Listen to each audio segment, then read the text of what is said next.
Episode की शुरुआत होती है और हम ये देख पाते हैं कि जो मिनातो है वो मुसीबी के कारण रो रहा होता है और उसको मुसीबी की पुरानी यादें आती है कि मुसीबी हमेशा उसके लिए लड़ती रहेगी। ये बातें सोचकर वो रोने लगता है। फिर दूसरी तरफ कुनोहा पे हमला होता है, तब ये हारुको उससे बचाता है और हारुको चोटिल हो जाता है।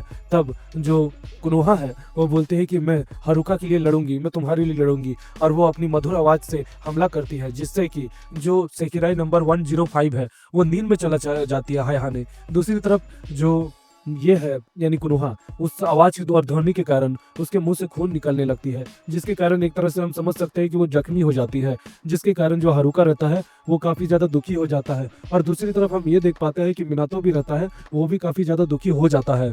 तभी हम देख पाते हैं कि वहां पर सुकुमी आती है और सुकुमी जो रहती है वो मुसीबी का ये हाल देखती है, जिसके कारण वो मुसीबी को बुलाने लगती है कि उठो मुसीबी उठो। तभी वहां पर जो बेनबुत्सु है वो बोलती है कि अब कोई फायदा नहीं है क्योंकि उसका सेकिराई मार्क हट चुका है, जिसके कारण अब कोई फायदा नहीं होगा। तभी सुकुमी को गुस्सा आ जाता है और सुकुमी उस पर हमला करने वाली रहती है। तभी हाय हाने वाली जो सेकिराई रहती है उस पर हमला करती है और वो दोनों की लड़ाई स्टार्ट हो जाती है। और इस दृश्य को वो काजेहाना और हारुका देख रहे होते हैं। तभी हम देखते हैं कि हाय हाने और सुकुमी में गंभीर लड़ाई हो रही होती है। हम देख पाते हैं कि जो सुकुमी रहती है वो मिनातो और मुसीबी की ये दिक्कत देखकर काफी ज्यादा गुस्सा हो जाती है और वह ऐसा हमला करती है जिसके कारण जो बेनबुत्सु है वो उसके पेट में लगता है और वो काफी ज्यादा चोटिल हो जाती है बेनबुत्सु को। बेनबुत्सु ये भी सोचती है कि अगर ये नॉर्मल बंदा एक हाई रैंकिंग सेकेराइज को अपने पास रख सकता है, यानी कि इसके पास और भी सेकेराइज होंगी ही।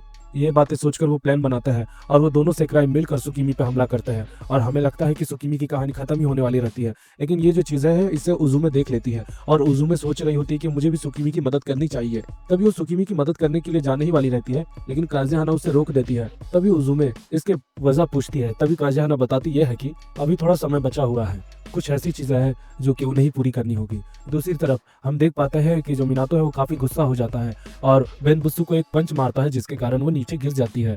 और दूसरी तरफ हम ये भी देख पाते हैं कि जो मात्सु है वो मिनातो को कॉल कर रही होती है, लेकिन वो अपनी कॉल का जवाब ही नहीं दे रहा होता है, जिसके कारण मात्सु बोलती है कि मुझे लगता है मिनातो खतरे में है, तुम्हें ऐसा नहीं लगता है कु?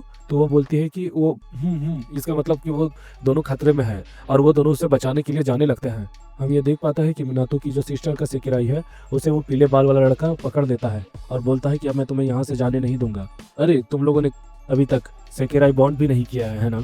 जिसके कारण हम देखते हैं कि वो जो पीले बाल वाले का लड़का है उसका शायद कोई बंदा यानी कोई दोस्त उसके पास आ रहा होता है। तभी जो मिनातो की सिस्टर है वो बाकी सेकिराइज को देखती है जिनसे वो पहले मिल चुकी होती है। तभी हम ये भी देख पाता है कि वो पीले बाल वाला बंदा बोलता है कि आज मैं तुम्हें नहीं छोड़ने वाला हूँ, और वो उसका सेकिराई को वो आपसे अपना सेकिराई बनाने ही वाला होता है।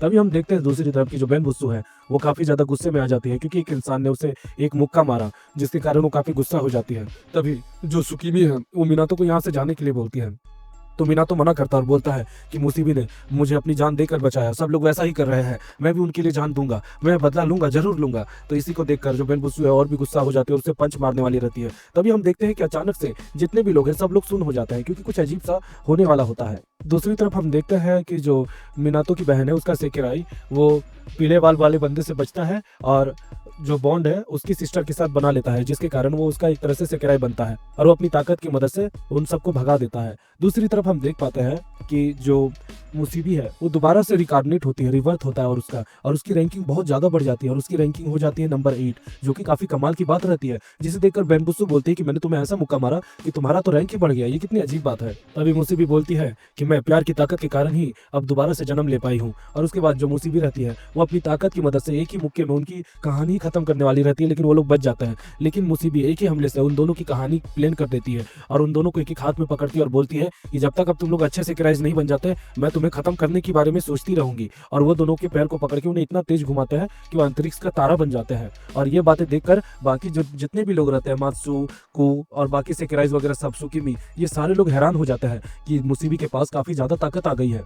मुसीबी जो मिनातो रहता है उसे अपने सीने से लगाती है और बोलती है कि केवल तुम्हारे प्यार के कारण जो मुसीबी है उससे तुमसे इतना ज्यादा प्यार किया है जिसके कारण ही ये हो पाया, और तुम्हारे प्यार के कारण ही जो मुसीबी है उस धरती में दोबारा आ पाई। इसे देखकर जो सुकीमी रहती है और कुसानो रहती है वो दोनों जल के मारे खाक होने वाली रहती है। तभी वहां पर अचानक से ये आ जाती है मात्सु और उन्हें शांत करती है कि शांत हो जाओ, वो लोग नॉर्मल बातें ही तो कर रहे हैं। तभी हम देखते हैं कि एक सेकेंड बाकी रहता है और वो रहती है वही जो कि हमें उस एपिसोड में मिली थी, सफेद बाल वाली लड़की जो कि शायद मेन विलन भी है। और वो बोलती है कि तो तुम लोग यहाँ पर इतनी दूर तक आ गए हो।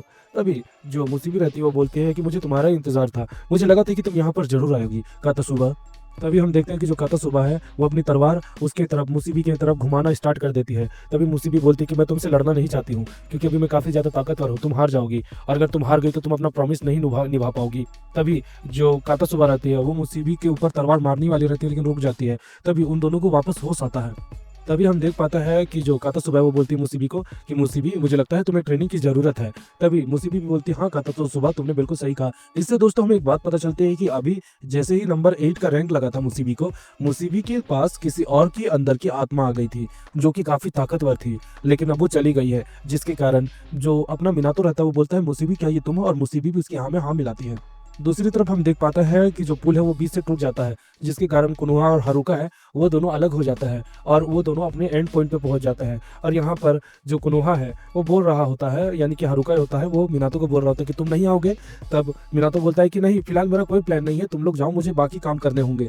तब जो कुनोहा और जो हारुका है वो खुशी खुशी अपनी जिंदगी शुरुआत करने के लिए वहां से चले जाते हैं और इसी के साथ वो लोग इस मिशन को पूरा कर लेते हैं। दूसरी तरफ ये बातें देखकर उजुमे और काजे हना भी काफी ज्यादा खुश रहती हैं और हम देख पाते हैं कि ये इस एपिसोड का फिनाले होने के साथ साथ सब लोग भी अपनी लाइफ में दोबारा से चले जाते हैं और अपनी जिंदगी जी रहे होते हैं। तभी हमारे गेम मास्टर बोलते हैं कि अगर आप इतनी दूर तक देख पाए हो तो आपको मेन कहानी देखना बाकी है। सीजन 2 में आपको पता चलेगा कि आखिर मेन पत्ते कैसे खुलेंगे। इसका मतलब हमें पता चलता है दोस्तों कि आगे और भी कहानी वगैरह है इन सब सीरीज को लेकर। अगर आप इसकी आगे की कहानी देखना चाहते हैं, अगर आप सीजन 2 भी देखना चाहते हैं इसका, तो हमें कमेंट करें, कम से कम 10 कमेंट और 30 लाइक कर दें, तब हम इसका सीजन 2 लाने के बारे में सोचेंगे।